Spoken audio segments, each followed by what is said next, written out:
ஆண்டவராக இயேசு கிறிஸ்துவின் நாமம் மகிமைப்படுவதாக. ஆண்டவர் நமக்கு கிருபையாக இந்த வருஷத்தினுடைய இறுதி மாதத்திற்குள்ளாக பிரவேசிக்கும்படியாக ஆண்டவர் நமக்கு உதவி செய்திருக்கிறார். தேவனுடைய கிருபைக்கும் இரக்கத்திற்கும் அளவே இல்லை, அவருடைய அன்பிற்கும் அளவே இல்லை, அவருடைய இரக்கங்களுக்கு முடிவே இல்லை என்று சொல்லி நாம் வேதத்தில் பார்க்கிறோம். எல்லாரும் நாம் ஒரு நிமிடம் ஆண்டவரை நோக்கி பார்த்து ஜெபித்து நாம் தேவனுடைய வார்த்தையை நாம் பார்க்க போகிறோம். கர்த்தாவே, நன்றியோடு உம்மை துதிக்கிறோம், உம்மை ஸ்தோத்திரிக்கிறோம். யோபு 42:2 தேவரீர் நீ சகலவற்றையும் செய்ய வல்லவர், நீ செய்ய நினைத்திருக்கிற காரியம் ஒன்றும் தடைபடாது. உள்ளந்திரியங்களை ஆராய்ந்து அறிகிற தேவன் தாமே. இந்த காலை வேளையில எங்களுடைய உள்ளந்திரியங்களை ஆராய்ந்து பாருங்க ஆண்டவரே. Search our hearts, search our soul. Father, in your eternal light, everything is revealed unto you, Father God. Everything is known unto you, Father God. ஆண்டவரே, உமக்கு முன்பாக சகலமும் வெட்ட வெளிச்சமாக இருக்கிறது. சகலவற்றையும் அறிந்திருக்கிற தேவன் நீர் ஒருவரே தகப்பனே. மனிதர்களோ முகத்தை பார்க்கிறார்கள், தேவனோ இருதயத்தை பார்க்கிறீர். இருதயத்தை பார்க்கிறீர் ஆண்டவரே. இந்த காலை வேளையில எங்கள் இருதயத்தை நீர் கண்ணோக்கி பாருங்க ஆண்டவரே. இருதயத்தை கண்ணோக்கி பாருங்க. Is our heart, is our life, is pleasing at your sight. உம்முடைய பார்வையில எங்களுடைய வாழ்க்கை உமக்கு பிரியமானதாக இருக்கிறதா என்று சொல்லி நீர் எங்களை உயிர்த்து ஆராய்ந்து பார்த்து எங்களை அறிவுறுத்தி எங்களை சீர்திருத்தி எங்களை பண்படுத்தி நித்திய வழியிலே நடத்தும்படியாக இந்த காலை வேளையில ஒப்பு கொடுக்கிறோம். இந்த காலை வேளையில ஒப்பு கொடுக்கிறோம் ஆண்டவரே. இயேசுவே, உமக்கு நன்றி தகப்பனே. கொடுக்கப்பட்ட எல்லா காணிக்கைகளையும் நீர் ஆசீர்வதித்து கொடுத்த உங்களுடைய ஜனங்களை நீர் ஆசீர்வதிக்கும்படியாக உங்களுடைய பரிசுத்த கரத்துக்குள்ளாய் ஒப்பு கொடுக்கிறோம். உங்களுடைய வார்த்தையிலிருந்து தியானித்து கற்றுக்கொள்ள நீரே எங்களுக்கு அனுகூலமான துணையாய் இருந்து பரிசுத்த ஆவியானவர் தாமே வழிநடத்த வேண்டும்படியாக உடைய கிருபையின் கருத்துக்குள்ளாய் ஒப்பு கொடுக்கிறோம். இயேசு கிறிஸ்துவின் நாமத்தினாலே விண்ணப்பம் செய்து செபிக்கிறோம் நல்ல தகப்பனே, ஆமென். வெளிப்படுத்தல் விசேஷம் 1ஆம் அதிகாரம் 3வது வசனம். யாரா எடுத்திருந்தால் வாசியுங்கள்.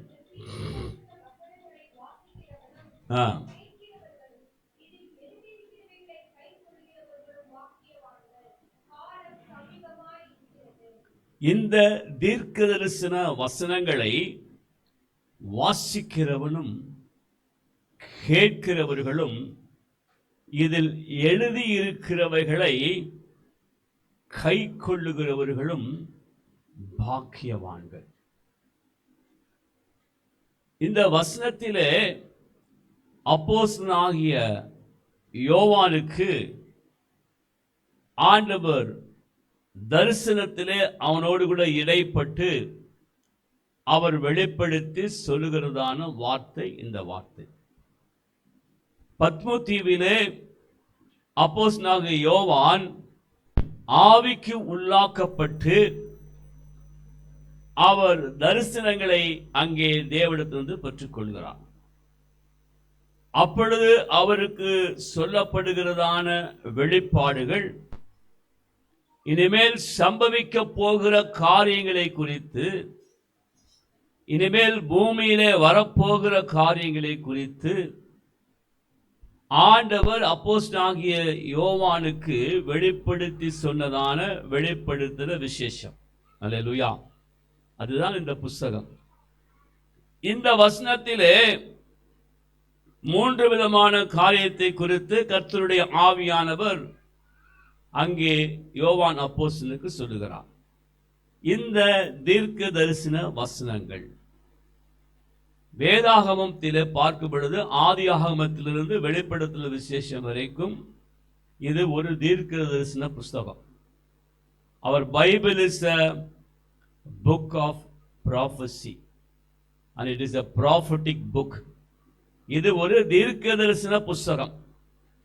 ஆரம்பத்திலிருந்து இறுதி வரை பார்ப்போமானால் அநேக இடங்களிலே தீர்க்க தரிசனம் அநேக காரியங்கள் சொல்லப்பட்டிருக்கிறது.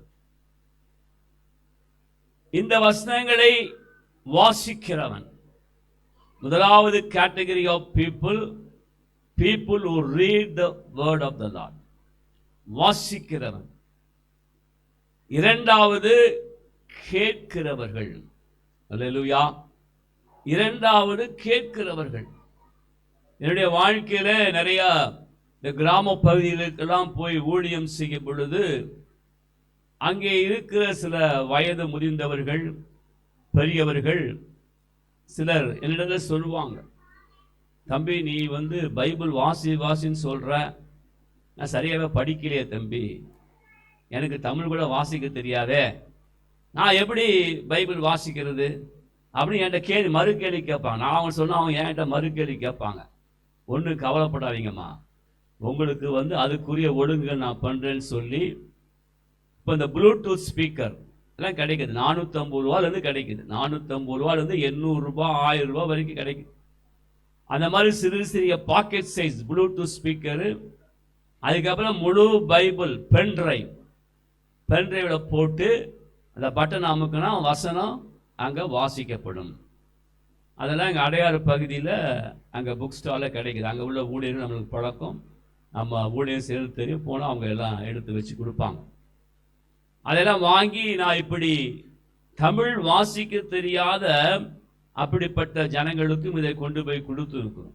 அப்போ அவர்கள் அதை போட்டு என்ன செய்கிறாங்க, கேட்கிறாங்க. இந்த தீர்க்கதரிசன வசனங்களை கேட்கிறவர்கள். மூன்றாவது எழுதியிருக்கிறவைகளை கை கொள்ளுகிறவர்கள். அல்லேலூயா. அதுதான் முக்கியமான கேட்டகரி. வாசிக்கலாம், கேட்கலாம், கை கொள்ள வேண்டும். You have to apply and practice in your life. உங்க வாழ்க்கையில அதை நாம் கடைபிடிக்கிறதா இருக்க வேண்டும். அதுதான் முக்கியமான காரியம். ஏதோ இந்த காதுல வாங்கி அந்த காதுல விட்டுவிடக் கூடாது. அதைத்தான் அப்போஸ்தலனாகிய யோவான் மூலமாக கர்த்தருடைய ஆவியானவர் இந்த கடைசி காலத்திலே வாழுகிறதான எல்லா சபை மக்களுக்கும் சொல்லுகிறார். இந்த 1வது அதிகாரத்திற்கு பின்பாக 2வது அதிகாரத்திற்குள்ளாய் போகும் பொழுது சபைகளை குறித்து அங்க பேசுகிறார். சபைகளுக்கு சொல்லப்படுகிற தீர்க்க தரிசனத்தை குறித்து அங்க எழுதி வைக்கப்பட்டிருக்கிறது. இது ஒரு ஆரம்பம் தான். The first chapter is just a beginning of prophetic word of the Lord to be given to the people of the church. சபையில் உள்ள ஜனங்களுக்கு கொடுக்கப்படுகிற தீர்க்க தரிசன வார்த்தையினுடைய ஒரு ஆரம்பம் தான் 1வது அதிகாரம். அந்த 2வது அதிகாரத்திலே அங்கே சபைகளை வகைகளாக பிரித்து அவைகளுக்கு தேவன் சொல்லுகிறதான தீர்க்கதரிசன வார்த்தைகளை பேசுகிறார். இப்ப இந்த நாள் நாம் பார்க்கிற பூமியிலே காணப்படுகிற சபையிலே அந்த 2ஆம் அதிகாரத்திலே சொல்லப்பட்டதான அந்த சபையினுடைய வகைகள் உள்ளடங்கி இருக்கும். அல்லேலூயா. இந்த சபையினுடைய வகைகள் உள்ளடங்கி இருக்கும். அந்த 2ஆம் அதிகாரத்தில் என்னென்ன வகையான சபைகள் என்று சொல்லி ஜியோகிராபிக்கல் லொகேஷன், அங்கே அந்த தேசங்களிலே அங்கே இருந்ததான பட்டணங்களிலே காணப்பட்டதான அந்த சபைகளுக்கு சொல்லப்படுகிறதை குறித்து பார்க்கிறோம். ஆனால் இந்த நாட்களிலே பூமியில் உள்ள எல்லா சபைகளும் அந்த 2ஆம் அதிகாரத்திலே சொல்லப்பட்டது பிரகாரமாகவே ஏதாவது ஒரு வகைக்குள்ளாக அது காணப்படும். அல்லேலூயா. ஏதாவது ஒரு வகைக்குள்ளாக காணப்படும். கர்த்தர் சித்தமானால் அதை குறித்து நாம் வருகின்ற வாரங்களிலே பார்ப்போம். இங்கே ஆண்டவர் சொல்லுகிறார் இந்த 3 விதமான காரியங்கள். பின்பகுதி காலம் சமீபமாக இருக்கிறது. The time is very near, the time is at hand. என்ன காலம் சமீபமாக இருக்கிறது என்று சொல்லி நாம் வைத்து ஆராய்ந்து பார்க்கும்படியாக கர்த்தருடைய ஆவியானவர் சபைக்கு பேசுகிறார். போன வாரம் கடைசி காலத்தினுடைய சில காரியங்களை குறித்து பார்த்தோம். இந்த காலத்திலே வருகைக்கு முன்பாக ஆண்டவர் செய்ய போகிறதான காரியத்தை குறித்து, அந்த காலத்தை குறித்து பார்க்க போகிறோம். ஆண்டவருடைய ரகசிய வருகைக்கு முன்பாக, கடைசி கால எழுப்புதலின் காரியங்களுக்கு முன்பாக ஆண்டவர் எப்படிப்பட்ட காரியங்கள் எல்லாம் அவர் செய்ய விரும்புகிறார், என்ன காரியங்களை செய்ய போகிறார், அதற்கு எப்படி காலம் சமீபமாக கடந்து வந்திருக்கிறது. How the time is very near, how the time is at hand, and what the Lord God is going to do among the churches.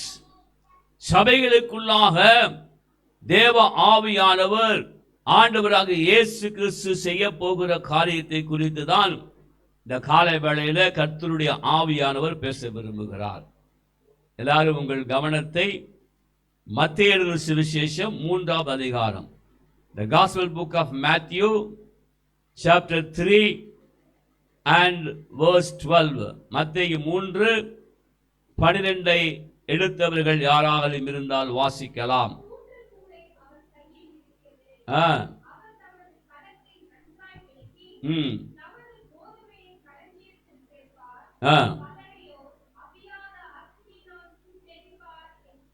Okay, இந்த இடத்திலே பார்க்கிறோம் தூற்றுக்குடை, a winnowing fan, தூற்றுக்குடை அவருடைய கரத்தில் இருக்கிறது. அங்கே கோதுமையையும் பதரையும் வேறு பிரிப்பார். இது கடைசி காலத்திலே நடைபெற போகிற சம்பவத்தை குறித்து சொல்லப்படுகிற காரியம்தான். லூக்கா 3:17 அதே வசனத்தை அங்கே நாம் பார்க்கிறோம். சபையை ஆண்டவர் எடுத்துக்கொள்ளும்படியாய் வரப்போகிறார். அப்படியானால் சபை கட்டடம் அல்ல. சபை பெரிய பெரிய சபை இருக்கலாம், பெரிய பெரிய பில்டிங் இருக்கலாம். பாஸ்டர்மா சொன்ன மாதிரி ஒரு 10 ரூபா கர்ச்சீஃப் கூட பரலோகத்துக்கு போகாது, ஒண்ணுமே போக முடியாது. நாம் செய்த கிரியைகள் தான் நம்மோடு கூட வரும். அப்போ இங்கே ஆண்டவர் என்ன சொல்லுகிறார்? சபையை எடுத்துக்கொள்ளும்படியாய் வரப்போகிற ஆண்டவராக இயேசு கிறிஸ்து சபையில் உள்ள ஜனங்களை அவர் வேறு பிரிக்க போகிறார். அல்லேலூயா. அது நடக்கும், இந்த நாட்களில் நடக்கும். 2026 வருஷத்திலே வெளியரங்கமா நடக்கும். இப்பெல்லாம் அவ்வளவு தெரியாத போன்று இருக்கலாம். கடந்த 2019 இறுதியிலிருந்து இந்த காலம் வரைக்கும் பல சம்பவங்கள் நடந்ததை குறித்து நாம் அறிந்து வைத்திருக்கிறோம். இப்ப இங்க என்ன சொல்லப்படுகிறது? கோதுமை, father, wheat and chaff or tares, T-A-R-E-S, tares, களை. அப்ப கோதுமையும் களையையும் வேறு பிரிக்க போறார். நீங்க நினைச்சிட்டு இருக்கலாம் களையெல்லாம் அதெல்லாம் பாஸ்டர் வெளியே தான் இருக்கும். எங்க? வெளியே தான் இருக்கும், வயக்காட்டில் இருக்கும், அங்க இருக்கு. இல்லை, களை சபைக்குள்ளதான் இருக்குது. எங்க இருக்குது? களை சபைக்குள்ளதான் இருக்குது. வசனத்தில் சொல்றாரு ஆண்டவர், எல்லாம் வளரட்டும், உற்று எல்லாம் வளரபடி வளரட்டும். கோதுமையும் ஒரு பக்கம் வளரட்டும், களையும் ஒரு பக்கம் வளரட்டும், பதரும் ஒரு பக்கம் வளரட்டும், உருபடி நீ உற்றுன்றார் ஆண்டவர். இப்பெல்லாம் ஒண்ணு கை வைக்காத, அதுக்கு ஒரு நேரம் வரும். அதை குறித்து தான் நீங்க பார்க்கிறோம். காலம் சமீபமாயிற்று. அல்லேலூயா. காலம் சமீபமாயிற்று.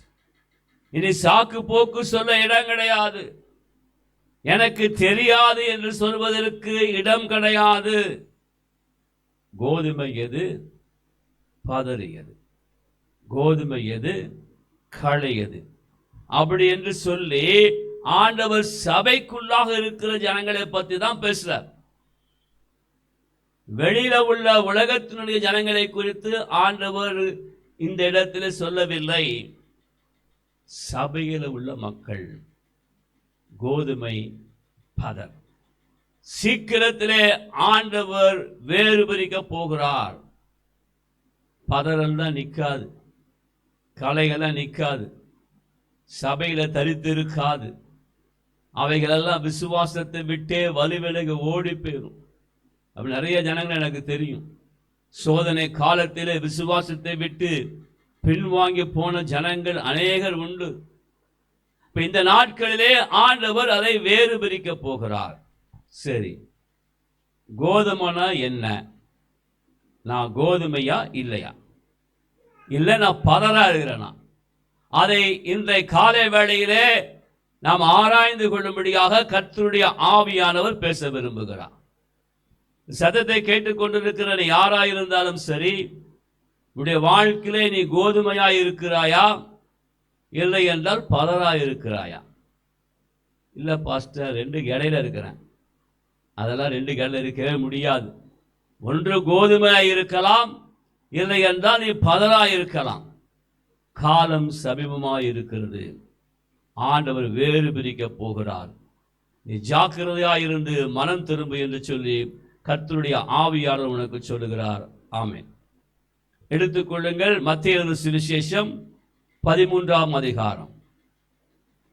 மத்தேயு சுவிசேஷம் 13ஆம் அதிகாரத்திற்கு நேராக உங்கள் கவனத்தை திருப்பும்படியாக அன்பாக கேட்டுக்கொள்கிறேன். அங்கே 24வது வசனத்தை எடுத்துக் கொள்ளலாம்.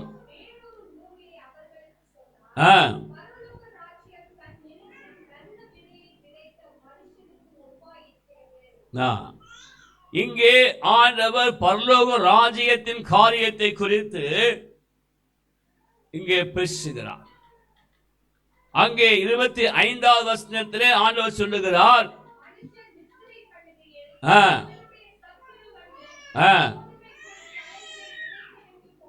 போதும், தேவனுடைய ராஜ்யம் பரலோக ராஜ்யம். தேவனுடைய ராஜ்யம் பரலோக ராஜ்யம் சபையிலே காணப்படுகிறது.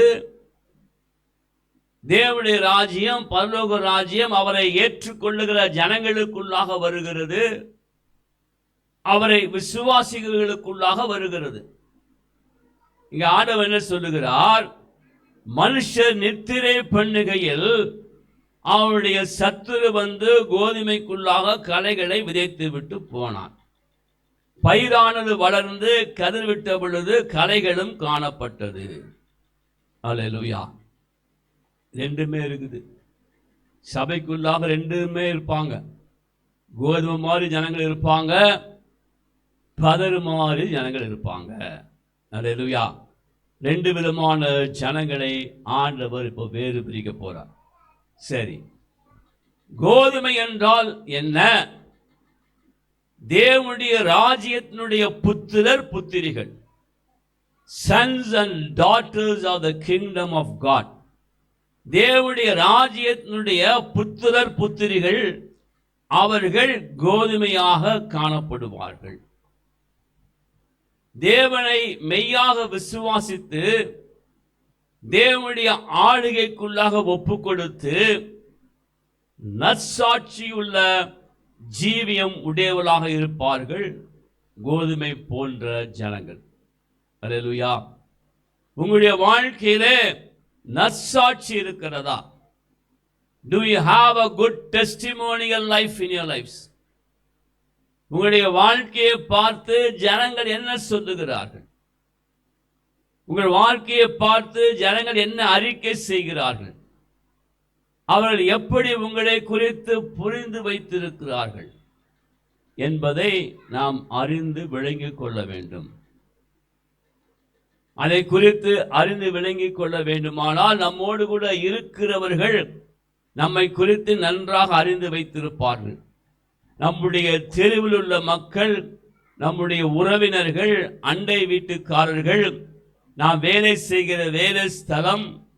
நாம் பழகுகிற ஜனங்களுக்கு நம்முடைய வாழ்க்கையினுடைய ஜீவியம் என்ன என்பதை அவர்கள் அறிந்து வைத்திருப்பார்கள். இப்போ கோதுமை என்கிறதான ஒரு மனிதன், ஒரு மனுஷி, அவர்கள் இயேசு கிறிஸ்துவின் புத்திரராக புத்திரிகளாய் இருப்பார்கள். இயேசு கிறிஸ்துவை பின்பற்றி அவர்கள் நற்சாட்சி பெற்றவர்களாக இருப்பாங்க. அதான் அப்போஸ்தலர் நடவடிக்கைகள் 1:8. நாம் பூமி எங்கிலும் சாட்சியுடையவராக இருக்கணும். எங்கே போனாலும் சாட்சியுடையவராக இருக்கணும். அங்கே கிராம பகுதியிலே போய் ஊழியம் செய்கிற நாட்களிலே அங்கே ஒரு தூரமான ஒரு கிராமத்தில் உள்ள முதிய ஒரு பெற்றோர்கள் வயதானவர்களை பார்க்க போவோம். அவர்களை போய் அன்பாக விசாரித்து அவர்களுக்கு சாப்பிடுகிற அவர்களுக்கு விருப்பமான பொருட்களை வாங்கி கொடுத்து விட்டு அவர்களுக்கு ஜெபித்து விட்டு வருவோம். அந்த மூத்த அந்த வயதான பெற்றோர்கள், அந்த தகப்பனாரும் அந்த தாயாரும் அவங்க வீட்டுக்கு போறவங்கலாம் சொல்லுவாங்களாம், இந்த குணசேகர் தம்பி மாதிரி ஒரு ஆள் பார்க்கவே முடியாது. அவர் மெட்ராஸ்ல இருந்து கார் எடுத்துட்டு இவ்வளோ கிலோமீட்டர் கார் ஓட்டி எங்களை தேடி இந்த கிராமத்துக்கு வந்து எங்களை பார்த்து அன்பாக விசாரித்து, அவங்க பயங்கரமான வசதி வாய்ப்பானவங்க, அவங்க பயங்கர பெரிய கோடீஸ்வரங்க. அவங்க நம்ம வாங்கி கொடுக்கறதுனால ஒரு பெரிய விஷயம் கிடையாது. ஆனால் அதை மற்றவர்களிடத்துல சொல்லி எனக்கு சாப்பிடுறதுக்கு பொருட்கள் வாங்கிட்டு வருவாங்க, நல்ல அன்பாக பேசுவாங்க, விசாரிப்பாங்க, எங்களுக்காக ஜெபிப்பாங்க. ஏனென்றால் அந்த வயதான பெற்றோர்களுக்கு நம்ம யாராவது வந்து விசாரிக்க வேண்டும், நம்மிடத்தில் அன்பு செலுத்த வேண்டும், நம்மிடத்தில் அன்பாக இருக்க வேண்டும் என்று சொல்லி ஒரு ஏக்கம் அவருடைய இருதயத்தில் இருக்கு. நாங்கள் போய் அதை செய்யும் பொழுது அவருடைய இருதயத்தை தொட்டு அவர்கள் இப்போ நன்றாக ஜெபித்துக் கொள்கிறார்கள். நாம் கிராமத்தில் கூட்டங்கள் வைக்கப்படும் கூட்டத்திற்கு வருகிறார்கள். அல்லேலூயா. இப்போ கோதுமையான ஒரு மனிதன், ஒரு மனுஷி தங்களுடைய வாழ்க்கையில் நற்சாட்சி பெற்றவர்களா இருக்கணும். மற்றவர்கள் நம்மை குறித்து என்ன சாட்சி சொல்லுகிறார்கள் என்பதை நாம் அறிந்து விளங்கிக் கொள்ள வேண்டும். இரண்டாவது எடுத்துக்கொள்ளுங்கள், யோவான் எழுதின சுவிசேஷம். அங்கே நாம் பார்க்கும் பொழுது அங்கே ஒரு காரியத்தை நாம் பார்க்கலாம். 12ஆம் அதிகாரம், யோவான் எழுதின சுவிசேஷம் 12ஆம் அதிகாரத்திற்கு நேராக கவனத்தை திருப்பலாம்.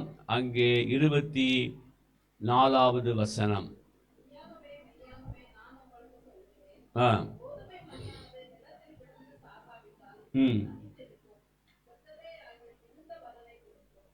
கோதுமை மணியானது நிலத்திலே விழுந்து சாகாவிட்டால் தனித்து தான் இருக்கும். நான் தனித்து தான் இருப்பேன், நான் தனிக்கட்ட, நான் யாரு கூடயும் சேர மாட்டேன், யாரு கூடயும் ஒட்ட மாட்டேன், யாரு கூடயும் பழக மாட்டேன் அப்படின்னா நீ சரியான ஆள் கிடையாது. நீ you are not a right kind of disciple that Jesus wants you to be. அப்படி சொல்லுகிற நபர் இயேசு கிறிஸ்துவின் சரியான சீஷனா இருக்க முடியாது.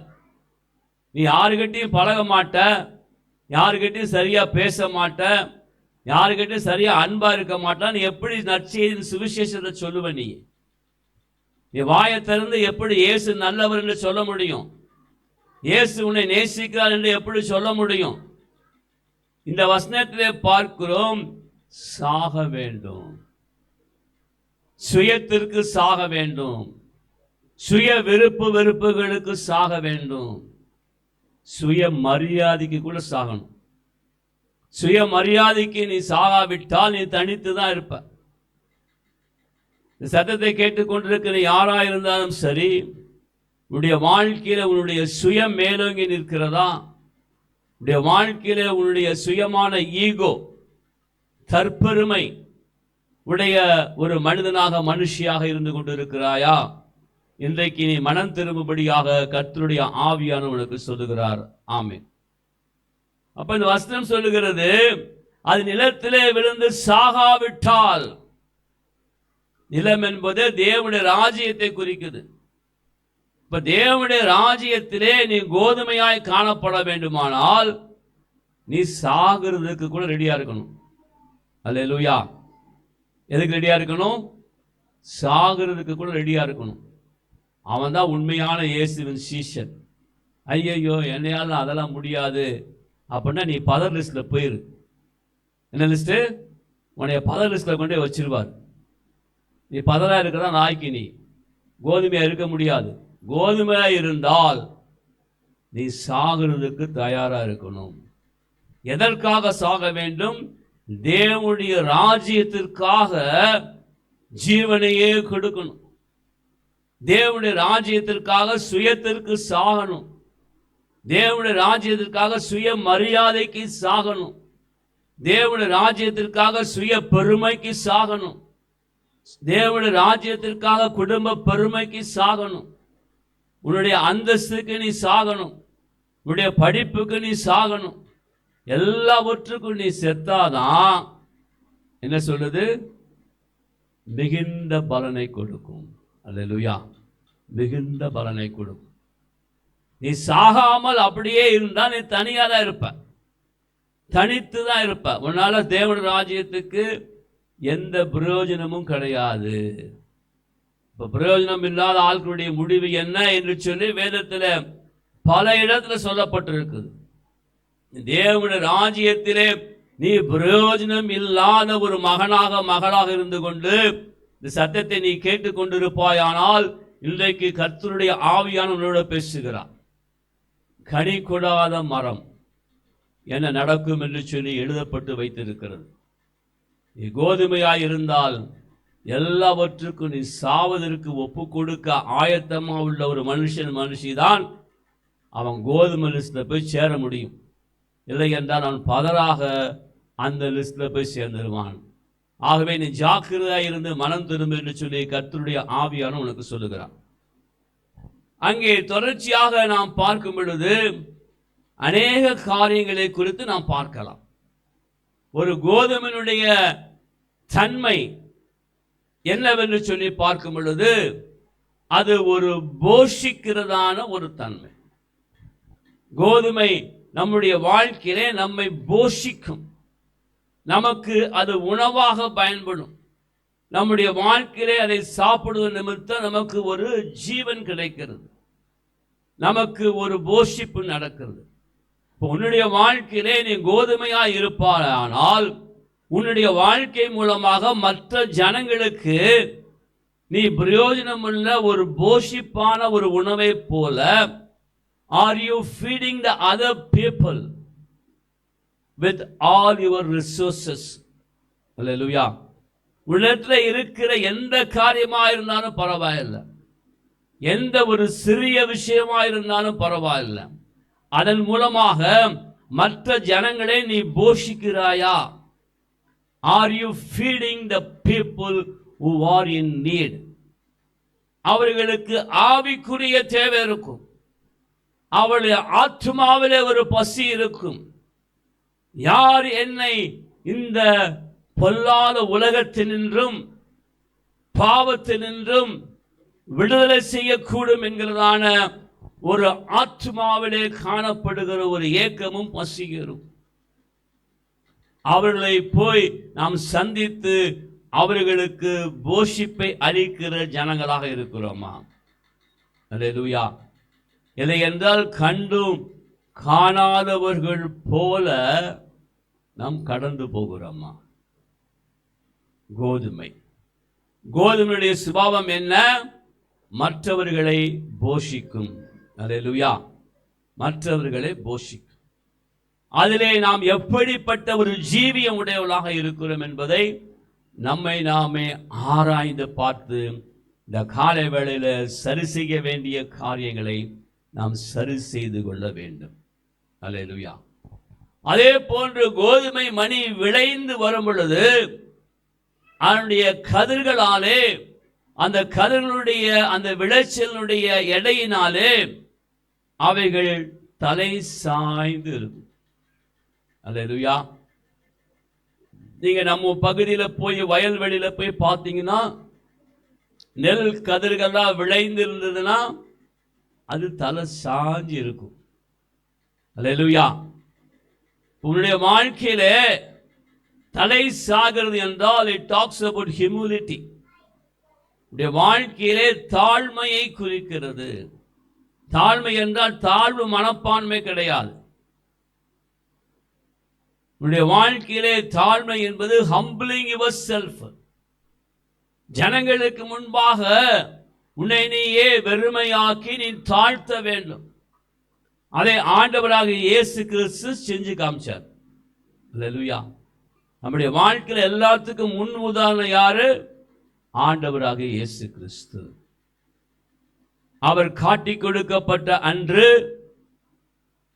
பஸ்கா பண்டிகையை அனுஷ்டிக்கும்படியாக மேல் வீட்டரிலே கூடி வருவதற்கு முன்பாக அவர் சீஷருடைய கால்கள் எல்லாம் கழுவினார். அல்லேலூயா. சீஷருடைய கால்களை கழுவினார். பல வருஷங்களுக்கு முன்பாக சுவிசேஷ ஊழியம் செய்யும்படியாக கடந்து போகிற நாட்களிலே அந்த சபையினுடைய யங்ஸ்டர்ஸ் வாலிபர்களாக இருப்பாங்க. நான் காலை வந்து இறங்கினவனே வந்து கதவை வேகமாக திறந்து விடுவாங்க. பாஸ்டர் வாங்க வாங்க வாங்க. பாஸ்டர் கூட பைய தூக்க விட மாட்டானுங்க. பைய வாங்கிக்கிறான். நேரம் வாங்கி மேலே கூட்டிகிட்டு போய் எல்லாம் உட்கார வச்சு எல்லாம் டீ எல்லாம் தண்ணி எல்லாம் கொடுப்பாங்க. அதே மாதிரி முடிஞ்சு வரும்போது பைய தூக்க விட மாட்டானுங்க. பாஸ்டர் நீங்கள் தான் பைய தூக்கூடாது பாஸ்டர், நாங்கள் எட்டு வரும் பைய தூக்கிட்டே வருவான். வந்து காலை வந்து வச்சு என்னோட ஷூ வெளியே இருந்தால் கூட எடுத்து போடுவானுங்க. இந்தாங்க பசங்க ஷூ. நான் கூட்டமாக சபை நிறைய பேர் அங்கே வந்திருப்பாங்க. நிறைய செருப்பு ஷூவை கரெக்டாக கண்டுபிடிச்சி கொண்டு இந்தாங்க பசங்க வந்து எடுத்து போடுவான். அப்படியாக அந்த பாஸ்ட் அந்த சபையுடைய யங்ஸ்டர்ஸ் நல்ல ட்ரைனிங் கொடுத்து வச்சிருந்தார். அப்படியே பம்பரமாக வேலை செய்வானுங்க. அவ்வளோ தாழ்மையாக இருப்பானுங்க. எல்லாம் படித்த பசங்க, நல்ல வேலையில் இருக்கிற பசங்க. ஒருத்தர் சாதாரண படிக்காத ஆட்கள்லாம் கிடையாது.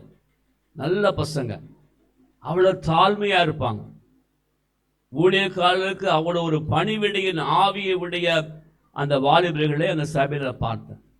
அப்போ இதற்கு முன்னுதாரணம் யாரு? ஆண்டவராக இயேசு கிறிஸ்து. அவர் சீஷைகளை கூப்பிட்டு சீஷையுடைய கால்களை கழுவுறாரு. கழுவி அவர் தன்னுடைய வஸ்திரத்தை எடுத்து அதை துடைத்து விடுகிறார். இன்றைக்கு எத்தனை பேர் அதை நீங்க செய்வீங்க? யாரையாவது பார்த்து நீங்க அவங்களோட கால்களை கழுவி விடுங்க, தொடச்சி விடுங்க அப்படின்னு சொன்னா எல்லாம் முகத்தை பார்ப்பீங்க. நான் ஒரு பயிற்சி முகாமுக்கு போயிருந்தேன் வெளியூர்ல. அப்போ அந்த பயிற்சி முகாம் நடத்தினதான ஊழியக்காரர் அந்த பயிற்சி முகாமுடைய கடைசி நாளிலே அவர் சொன்ன ஒரு காரியம், நீங்கள் உங்களுக்கு தெரிந்தவர்களோடு கூட உட்காரக்கூடாது, தெரியாதவர் பக்கத்தில் போய் உட்காந்துக்கோங்கன்னு சொன்னார். சரி உட்காந்துட்டோம். கூட்ட முடிவில் எல்லாம் தண்ணி கொண்டு வந்தாங்க, பாத்திரம் கொண்டு வந்தாங்க, துணி கொண்டு வந்தாங்க. யார் பக்கத்தில் நீங்கள் இருக்கீங்களோ அவங்க காலில் தண்ணி ஊற்றி நீங்கள் துணியினால துடைக்கணும்னு சொன்னார். அல்லேலூயா. அதான் நாங்கள் செஞ்சோம். பல வருஷங்களுக்கு முன்பாக, எனக்கு நினைவு சரியா இருக்குமா 2005 வருஷம் நினைக்கு 20 வருஷம் முன்பாக அதை செய்யும்படியாக அந்த ஊழியக்காரர் எங்களை பயிற்றுவித்தார், பயிற்சி கொடுத்தார். இதற்கெல்லாம் முன் உதாரணம் யார்? ஆண்டவராக இயேசு கிறிஸ்து. வானத்தையும் பூமியும் உண்டாக்கிறனால சர்வ வல்லமையுள்ள தேவனாக இயேசு கிறிஸ்துவே சீஷருடைய கால்களை கழுவி துடைக்கிறான். இந்த நாட்களில் சபைக்கு வர்ற மக்கள்லாம் இந்த மாதிரி காரியங்களை செய்ய சொன்னா அவர்களால் செய்யவே முடியாது. ஏன்னா அவருடைய வாழ்க்கையில தாழ்மை கிடையாது. If you are not having humility in your life, if you are not having humbleness in your life, you will not yield and do the commandments of the Lord. ஆண்டவர் தான் முன்னுதாரணமா சொல்லி நான் செய்தது போலவே நீங்களும் செய்யுங்கன்னு சொல்றார். அப்ப இயேசு கிறிஸ்துடைய சீஷனாக மாற விரும்புகிற ஒரு மனிதன், நீ கோதுமையாக நீ காணப்பட வேண்டுமானால் உடைய வாழ்க்கையிலே காணப்பட வேண்டிய சுபாவம் தாழ்மை. தாழ்மையுள்ளவர்களுக்கோ ஆண்டவர் கிருபை அளிக்கிறார். மூத்த போதகர் பாஸ்டர் மோகன் அவர்கள் அந்த பாஸ்டர் கூடுகைக்கு நான் பாஸ்டர் அம்மா தான் போவோம். அங்கே உட்காந்து சாப்பிட்டு அவர் சாப்பிட மாட்டார், எல்லாம் சாப்பிட மாட்டார். எழுதி நேரம் எத்தனையோ தடவை ஒய்ஃப் வந்து கேட்பாரு. ஒய்ஃப் நல்லா தெரியும், பாஸ்டர் ஜேக்கப் மூலம் பழக்கம் தெரியும். என்னம்மா எப்படிமா இருக்குமா, சாப்பாடு நல்லா இருக்கிறாமா, நல்லா கேட்டு வாங்கி சாப்பிடுவோம்மா. அப்புறம் அங்கே மெயின் சீஃப் குக் மாதிரி ஒருத்தர், அவர் கூப்பிட்டெல்லாம் கொடுங்க, எல்லாம் பீஸ் தான் போடுங்க சொல்லி விசாரிப்பார். எல்லாம் பாஸ்டர் கரெக்டாக சாப்பிட்றாங்களா விசாரிப்பார். அவர் அவ்வளோ பெரிய ஊழியர், அவர் சாப்பிட மாட்டார். எல்லாரும் சாப்பிட வச்சுட்டு கடைசி தான் சாப்பிடுவார். தாழ்மை. நம்முடைய வாழ்க்கையிலே தாழ்மை உள்ளவர்களாக இருக்கணும். அதை ஆண்டவர் கண்ணோக்கி பார்த்து உயர்த்துவார். தாழ்மையுள்ள ஜனங்கள் ஒரு காலம் கெட்டு போகவே மாட்டாங்க. அவருடைய வாழ்க்கையிலே தேவன் நிச்சயமாக உயர்த்துவார். அப்போ கோதுமையா இருக்க வேண்டுமானால் உன்னுடைய வாழ்க்கையிலே நீ தாழ்மையுள்ள ஒரு மனிதனாய் இருந்தால் அந்த கோதுமை லிஸ்ட்ல நீ காணப்படுவாய் என்று சொல்லி கர்த்தருடைய ஆவியானவர் சொல்லுகிறார். உபாகமத்தின் புஸ்தகம் 8ஆம் அதிகாரம், உபாகமத்தின் புஸ்தகம் 8ஆம் அதிகாரம், அங்கே 8வது வசனத்திற்கு நேராக நம்முடைய கவனத்தை திருப்பும்படியாக அன்பாக கேட்டுக்கொள்கிறேன்.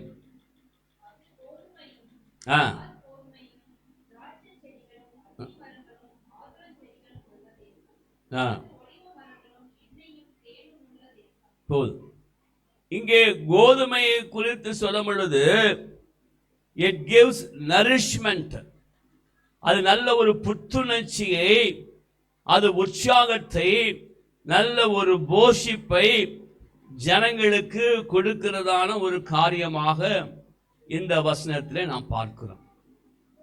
நாம் தொடர்ச்சியாக பார்க்கும் பொழுது நிறைய காரியங்கள் இருக்கிறது. கோதுமையான ஒரு மனிதன், ஒரு மனுஷி, அவருடைய சுபாவம் எப்படி இருக்கும் என்று சொல்லி பார்ப்பதற்கு அநேக காரியங்கள் உண்டு. அது சில காரியங்களை மாத்திரம்தான் இந்த நாளே பார்த்து கொண்டிருக்கிறோம்.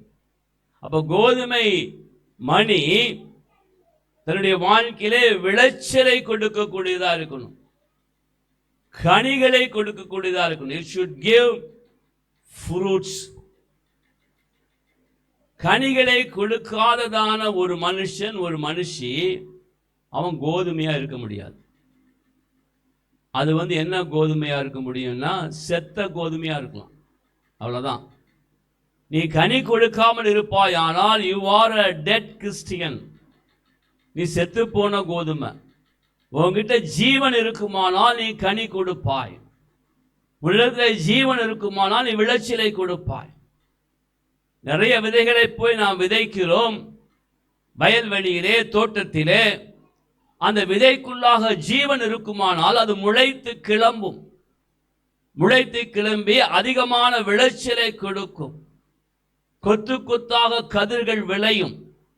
அது பிரயோஜனம் உள்ளதாக காணப்படும். நீ கோதுமையாய் இருப்பாயானால் நல்ல விளைச்சலை நீ கொடுப்பாய், மிகுதியான கனிகளை கொடுப்பாய். இல்லை என்றால் உனக்குள்ளாக ஜீவன் இல்லை. You are not having life inside you.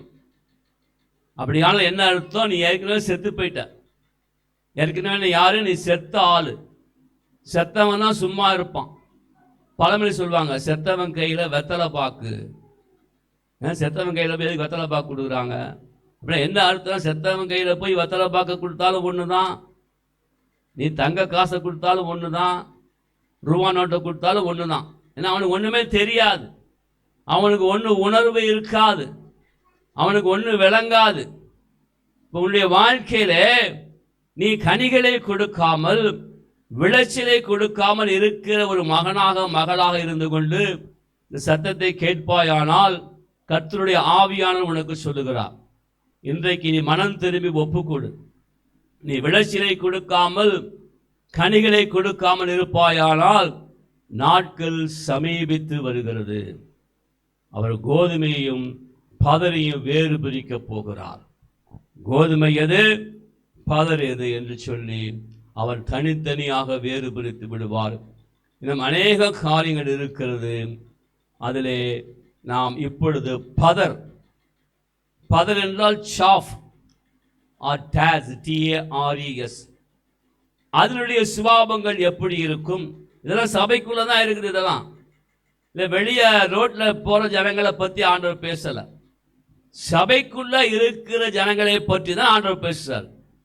கோதுமை வகையில கொஞ்சம் இருக்குது, பதர் வகையில கொஞ்சம் இருக்குது. அவங்க எல்லாம் வேறு பிரிக்க ஆண்டவருடைய காலம் சமீபமாயிற்று. அப்போ மத்தேயு 13ஆம் அதிகாரத்திலே அங்கே நாம் 24-30 வரைக்கும் வாசிக்கும் பொழுதும், லூக்கா 3:17 வாசிக்கும் பொழுதும் அதை குறித்து நாம் அநேக காரியங்களை பார்க்கிறோம். பதர் என்பது அது ஒரு தீமையான காரியம். பதர் என்பது ஒரு பொய்யான ஒரு காரியம். பதர் என்பது ஒரு மாய்மாலமான காரியம். கலை இல்லை என்றால் பதர், சாஃப், அந்த பதரை போய் நீங்க எடுத்து வைத்து அதை நீங்கள் உடைத்து பார்ப்பீர்களானால் அதற்குள்ள ஒண்ணுமே இருக்காது. நம்ம தமிழ்ல சோவி என்று சொல்லுவாங்க. நெல் சோவியா போச்சு, இல்லை என்றால் சோடையா போயிடுச்சு. அதை நீங்க பிரிச்சு பார்த்தீங்கன்னா அதுல நெல் மணி இருக்காது, அரிசி இருக்காது, அதுல ஒண்ணுமே இருக்காது. அப்ப பதர் என்பது பொய்யானது, மாய்மாலமானது, அது தீங்கானது, பலன் கொடுக்காதது தான் பதர். நம்முடைய வாழ்க்கையில் நம்ம சீர்தூக்கி பார்க்கணும். இந்த காலை வேளையிலே கர்த்தருடைய ஆவியானவர் சபைக்கு பேசிக் கொண்டிருக்கிறார். காதுள்ளவன் எவனோ அவன் கேட்க கடவன்.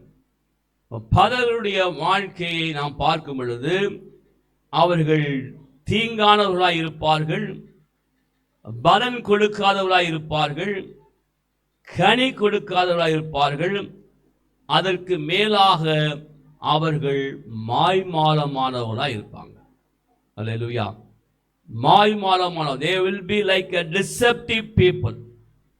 அதை குறித்து 2 தீமோத்தேயு 3ஆம் அதிகாரம் 1 முதல் 10 வசனம் வரைக்கும் வாசிக்கும் பொழுது அதை குறித்து மிகவும் அற்புதமாக சொல்லப்பட்டது. 2 தீமோத்தேயுவின் புஸ்தகம் 3வது அதிகாரம். பதர் என்பவர்கள் அவர்கள் மாய்மாலமான ஜனங்களாக இருப்பார்கள். அதை குறித்து நாம் அறிந்து கொள்ளும்படியாக இதனால் காலை வேளை 2 தீமோத்தேயுவின் புஸ்தகம் 3வது அதிகாரத்திற்கு நேராக கவனத்தை திருப்பலாம். அங்கே 5வது வசனம், தேவ பக்தியின் வேஷத்தை தரித்து அவர்கள் அதன் பலனை மறுதலிக்கிறவர்களாகவும் இருப்பார்கள். இப்படிப்பட்டவர்களை நீ விட்டு விலகு. இப்படிப்பட்டவர்களை நீ விட்டு விலகு. சபையை குறித்து தான் பேசுறார். உலகத்தில் உள்ள ஜனங்களை குறித்து சொல்லவில்லை. சபைக்குள்ளே தான் இருப்பாங்க. தேவ பக்தியினுடைய வேஷம் தரித்து இருப்பாங்க. அப்படியே அவங்க பக்திமான் மாதிரி, நல்ல தேவனுக்கு பயந்து நடுங்கிறவங்க மாதிரி, தேவனுக்கு கீழ்ப்படிந்து எல்லா காரியங்களையும் செய்கிறவர்கள் போல காணப்படுவாங்க. ஆனால் அவருடைய வாழ்க்கையிலே அதற்குரிய பலன் இருக்காது. தேவன் எதிர்பார்க்கிற அந்த ரிசல்ட், தேவன் எதிர்பார்க்கிற அந்த நற்கிரியைகள், தேவன் எதிர்பார்க்கிற அந்த விளைச்சல் இல்லாதபடிக்கு தேவ பக்தியினுடைய வேஷத்தை தரித்திருப்பாங்க. சபையில நல்லா அவள் இருக்கும் பொழுது எல்லாம் அல்லேலூயா சொல்லுவாங்க, பிரைஸ் லார்ட் சொல்லுவாங்க, எல்லாம் சொல்லுவாங்க. தேவ பக்தி உள்ளவங்களை போல தான் இருப்பாங்க. ஆனால் ஒரு வாழ்க்கையிலே அவர்கள் கொடுக்கிறதான கனிகளை வைத்து அறிந்து கொள்ளலாம். அவர்கள் எப்படிப்பட்ட சுபாவத்தை வெளிப்படுத்துகிறார்கள், எப்படிப்பட்ட கனிகளை கொடுக்கிறார்களா இல்லையா, இல்லை என்றால் கசப்பான கனிகளை கொடுக்கிறார்களா, புளிப்புள்ள கனிகளை கொடுக்கிறார்களா என்று சொல்லி நாம் ஆராய்ந்து பார்க்கும் பொழுது அவர்கள் பதர் லிஸ்ட்ல தான் இருப்பாங்க. வெளியே பார்த்தா தேவ பக்தியின் வேஷம், உள்ளான வாழ்க்கையிலே ஜீவியத்திலே மாறுபாடு, உள்ளான ஜீவியத்திலே அவர்கள் செய்கிற காரியங்கள் எல்லாம் மறைத்து மறைத்து வைத்துக் கொண்டு தங்களுடைய வாழ்க்கையிலே தேவ பக்தியினுடைய வேஷத்தை போடுகிறார்கள். They will be a people of deception and counterfeit. போலியான ஆட்கள் அவர்கள். வெளியே பார்த்தா அப்படியே பக்தி வேஷம் தரித்தலாக இருப்பார்கள், ஆனால் போலியானவர்களாக இருப்பாங்க. நான் சுவிசேஷ ஊழியம் செய்த நாட்களிலே இங்கே பெங்களூர் ஹைவே போற பகுதியில் ஒரு கிராமத்திற்கு ஒரு ஊழியக்காரர் ஊழியத்துக்கு கூப்பிட்டு இருந்தார். ஞாயிற்றுக்கிழமை காலை ஆராதனை. நானும் மனைவியும் அங்கே கடந்து போயிருந்தோம்.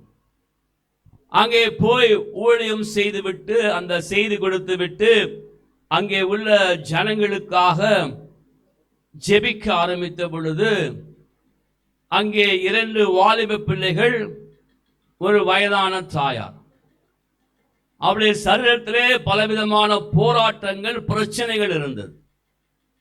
அதற்காக ஜெபிக்க அவர்கள் அருகிலே போய் நின்று ஜெபிக்க ஆரம்பித்த பொழுது அந்த 3 பேருமே, அந்த 2 வாலிப பிள்ளைகள், வயதான பெரியவங்க, ஒரு தாயார், அந்த 3 பேருமே உடனே ஆவியில நிரம்பி அப்படியே அந்நிய பாஷையில பேசினாங்க சத்தமா. ஆண்டவர் சொல்றாரு, வாயை மூடுன்னு சொல்லுனார். இந்த 3 பேரையும் பார்த்து சொன்னேன், 3 பேர் வாயை மூடுங்கள். அப்படியே கப்சிப்புன்னு வாயை மூடிட்டாங்க. அதுக்கப்புறம் கரத்தை நீட்டி ஜெபித்த பொழுது 3 பேரும் தூக்கி எறியப்பட்டாங்க. அந்த பெரிய அம்மாவில் அப்படி தூக்கி எறியப்பட்டு தலையில போய் விழுந்துச்சு. அந்த 2 பொம்பளை பிள்ளைகள் தூக்கி எறியப்பட்டு பாம்பு போல தலை நெறிஞ்சாங்க. ஆனா பேசுறது என்ன? அந்நிய பாஷை. அல்லேலூயா, அந்நிய பாஷை. இதெல்லாம் நடக்கும். ஒருவேளை உங்களுக்கு விளங்காம இருக்கலாம். பிசாசு மூலமாகவும் அந்நிய பாஷை பேசுவாங்க. இந்த மாதிரி பல அனுபவங்களை ஆண்டவர் கொடுத்திருக்கிறார். சிலருடைய வாழ்க்கையினுடைய ஜீவியம் சரியில்லை என்றால், அவருடைய வாழ்க்கையில கசப்பு மன்னிக்க முடியாத தன்மை இருக்குமானால், அவருடைய வாழ்க்கையில பொறாமை இருக்குமானால், அவருடைய வாழ்க்கையில வஞ்சகமான காரியம் இருக்குமானால், பிசாசானவன் கொண்டு வந்து கவுண்டர்ஃபிட், மாய்மாலமான ஆவியை வந்து போட்டுருவான். அந்த மாய்மாலமான ஆவியினாலே அவர்கள் மாய்மாலமான அந்நிய பாஷை பேசுவாங்க. அத ஆவியை பகுத்தறிகிற வரம் பெற்றவர்கள் தான் அதை கண்டுபிடிக்க முடியும். சாதாரணமாக இருக்கிறனால அவ்வளோ ஈஸியாக கண்டுபிடிக்க முடியாது. எனவே ஒரு நாள் வயதில் மூத்த ஒரு சகோதரன் ஏமாற்றுவதற்கு ட்ரை பண்ணார். அவங்க வீட்டுக்கு போயிருந்தப்போ ஜெபிச்சிருந்து அவர் ரொம்ப ஆவியில் நிரம்பி அப்படியே ஜெபிச்சு அந்நிய பாஷை பேசு. அவர் சொல்கிறாரு, சகோதரன் எனக்கு இதெல்லாம் பேப்டிசம் கிடச்சிச்சு, நல்லா அந்நிய பாஷை நான் பேசுவேன் பாருங்க அப்படின்னு பேசி பேசி காமிக்கிறாரு. ஆனால் சொல்லிட்டாரு, அது வந்து பயங்கரமான கவுண்டர்ஃபிட் ஸ்பிரிட்டு, மாய்மாலமான ஆவினாலே இவர் பேசுகிறார் என்று அதையும் சொல்லிட்டேன் அவர்கிட்ட. இது சரியான ஆவி கிடையாது, இது அசுத்த ஆவி என்று அவர் சொன்னால் அதை அவர் முழுமையாக அவர் ஏற்றுக்கல. அவர் நினச்சிட்டு நம்ம பெரிய பரிசுத்தவான் அப்படின்னு நம்ம அந்நிய பாஷை பேசுகிறோம்னு நினச்சிக்கிட்டார். நான் சொல்றது கவுண்டர்ஃபிட் ஸ்பிரிட், இது மாய்மாலமான போலியான ஆவி என்று சொல்லி. ஏனென்றால் அவருடைய வாழ்க்கையில கனிகளே கிடையாது, அவருடைய வாழ்க்கையில ஆவிக்குரிய கனிகளே கிடையாது. முழுக்க முழுக்க கசப்பு, மன்னிக்க முடியாத தன்மை, முழுக்க முழுக்க ஜீவியத்தில அன்பு கிடையாது. அப்படிப்பட்ட நபருக்கு எப்படி தேவ ஆவியினாலே அந்நிய பாஷையுடைய வரம் கிடைக்கும்? கிடைக்கவே கிடைக்காது. அப்போ தேவ பக்தியினுடைய வேஷத்தை தரித்து அவருடைய பலனை மறுதலித்து போகிறவர்கள், மறுதலித்து காணப்படைய வாழ்க்கையில வஞ்சகமான காரியங்கள் புகுந்துவிடும். அவங்களாம் பதறா போயிடுவாங்க. அவங்க நினைச்சிட்டு இருப்பாங்க, நம்மள ஆவின் அபிஷேகத்தை பெற்றுக்கணும், அந்நிய பாஷை பேசணும், அப்படி எப்படி நினைச்சிட்டு இருப்பாங்க. ஆனால் முடிவில் பார்த்தா லிஸ்ட் எங்க? பதர் லிஸ்ட்ல போய் சேர்ந்துருவாங்க. அதுக்கு ஒரு உதாரணத்தை நாம் பார்க்கலாம்.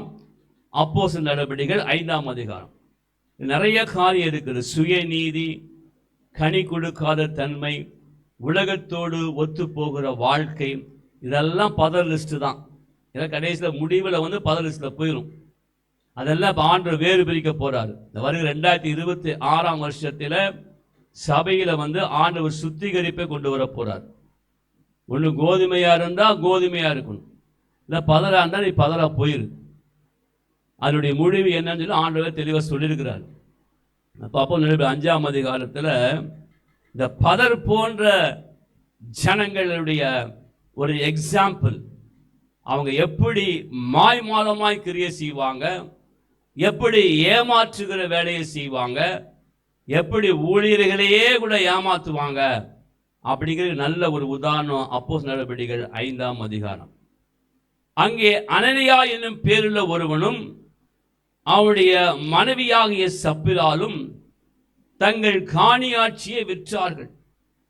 தன் மனைவி அறிய அவன் கிரயத்திலே ஒரு பங்கை வஞ்சித்து வைத்து ஒரு பங்கை கொண்டு வந்து அப்போஸ்தலருடைய பாதத்தில் வைத்தான். வஞ்சித்து. ஃபர்ஸ்ட் பிரச்சனை எங்க ஆரம்பமாகுது? பிசாசு வஞ்சிக்கிறான். பிசாசு சிந்தனையிலே, எண்ணத்திலே தேவனுடைய ராஜ்யத்திற்கு விரோதமான காரியங்களை, தேவனுடைய சத்தியத்திற்கு நேர எதிர்மறையான காரியங்களை நம்பும்படியா செய்வான். இதுதான் உண்மை, இதுதான் சத்தியம், இதெல்லாம் பரவாயில்ல, அதெல்லாம் ஒன்றும் ஆண்டவர் கோச்சிக்க மாட்டார், ஆண்டவர் தப்பா நினைக்க மாட்டார், நீ செய்கிறபடி செய், நீ போறபடி போ அப்படின்னு சொல்லி நம்மை தவறான வழிகாட்டுதலிலே நடத்தி விடுவான். இது அனனியா சப்பிரால நடக்குது. வஞ்சித்து அவன் அப்போஸ்தலனாகிய பேதுருவிடத்தில் துணிகரமா நடந்துக்கிறாங்க. அங்கே என்ன சம்பவிக்கிறது என்று பார்ப்போம். பேதுரு அவனை நோக்கி, அனனியாவே, நிலத்தின் கிரயத்திலே ஒரு பங்கை வஞ்சித்து வைத்து பரிசுத்த ஆவினிடத்திலே பொய் சொல்லும்படி, பரிசுத்த ஆவினிடத்திலே பொய் சொல்லும்படி சாத்தான் உன் இருதயத்தை நிரப்பினது என்ன? அல்லேலூயா. சாத்தான் உன் இருதயத்தை நிரப்பினது என்ன?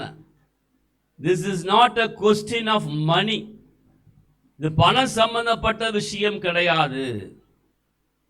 தேவனையே ஏமாற்றுகிறதான வஞ்சகமான சிந்தனை இந்த இரண்டு பேரை எப்படி பற்றி பிடித்திருக்கிறது என்பதை குறித்து இங்கே பார்க்கிறோம். இவங்க ரெண்டு பேரும் யாரு? பதர். அனனியா சப்பீரால் எங்க போனாங்க? கடைசியில் உடனே அந்த கால் அப்ப நடந்த மாதிரி இப்ப நடந்துச்சுன்னா அவ்வளவுதான், பாதி பேர் அவுட் ஆயிடுவானுங்க. துணிகரமா போய் ஊழியக்காரத்திலே ஆவின் அபிஷேகம் பெற்ற ஊழியக்காரத்தில் போய் அங்கே துணிகரமாய் பொய் சொல்லி அவர் வஞ்சகமான காரியங்களை செய்கிற பொழுது என்ன நடந்தது? அங்க ரெண்டு பேருக்கு உடனே தேவனுடைய நியாய தீர்ப்பு வந்தது. அந்த இடத்திலேயே மரித்து போனார்கள். அங்கே இருந்தவர்களை தூக்கி கொண்டு போய் அடக்கம் பண்ணான்னு சொன்னாங்க. இந்த பதருக்கு உள்ள ஒரு நல்ல எக்ஸாம்பிள் இந்த அப்போஸ்தலர். நிறைய காரியங்கள் இருக்குது, நேரம் இல்லாதபடி நானே கடந்து போக விரும்புகிறேன். அப்ப இந்த இரண்டு பேரும் வஞ்சிக்கப்பட்டு அவர்கள் தேவ பக்தியிலே போல அவர் வெளிப்படத்தை காண்பித்துக் கொண்டு அங்கே ஏமாற்றுகிறார்கள். ஊழியக்காரர்களே ஏமாற்றுகிறதான ஜனக்கூட்டம் இந்த நாட்களில் இருக்குது. நிறைய அப்படிப்பட்ட ஆட்கள் இருக்கிறாங்க. இந்த நாட்களிலே ஆண்டவர் செய்ய போகிற காரியம் கோதுமை எது, பதர் எது. இந்த சபையெல்லாம் நடக்க போகுது. எல்லா சபையும் நடக்கும், உலகத்தில் இருக்கிற எல்லா சபையும் நடக்கும். வருகின்ற வருஷத்திலே வெளிப்படையா நடக்கும். வருகின்ற வருஷத்திலே அப்படிப்பட்டதான நெருக்கங்கள், சத்துரு கொண்டு வருகிற நெருக்கங்கள், சத்துரு கொண்டு வருகிற கடைசி காலத்தின் அடையாளமாக சொல்லப்பட்டதான கொள்ளை நோய்கள், பஞ்சங்கள், யுத்தங்கள், பொருளாதார சீரழிவு, இப்படிப்பட்ட பலவிதமான காரியங்கள் பூமியில சம்பவிக்க போகிறது. அப்ப தெரிஞ்சிடும் யாரு கோதுமை யாரு பதறு என்று தெளிவா ஆண்டவர் வேறு பிரிச்சிருவார்.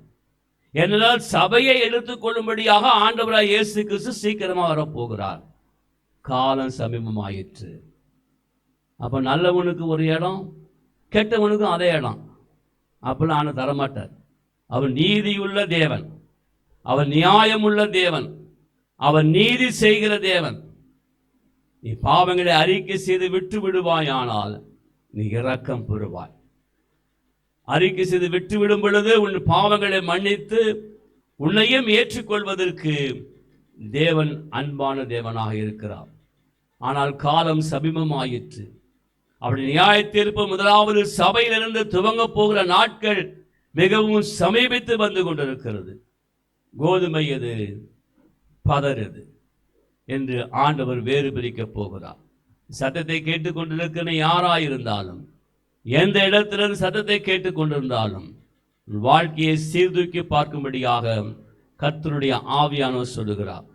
உனக்கு கொடுக்கப்பட்ட இந்த நாட்களிலாவது நீ தேவன் பேரில் பற்றுதலாயிருந்து நீ மனம் திரும்பி தேவனிடத்தில் ஒப்பு கொடுப்பாயானால் அது உனக்கு நலமாக காணப்படும் என்று சொல்லி கர்த்தருடைய ஆவியானவர் உனக்கு சொல்லுகிறார். ஆமென்.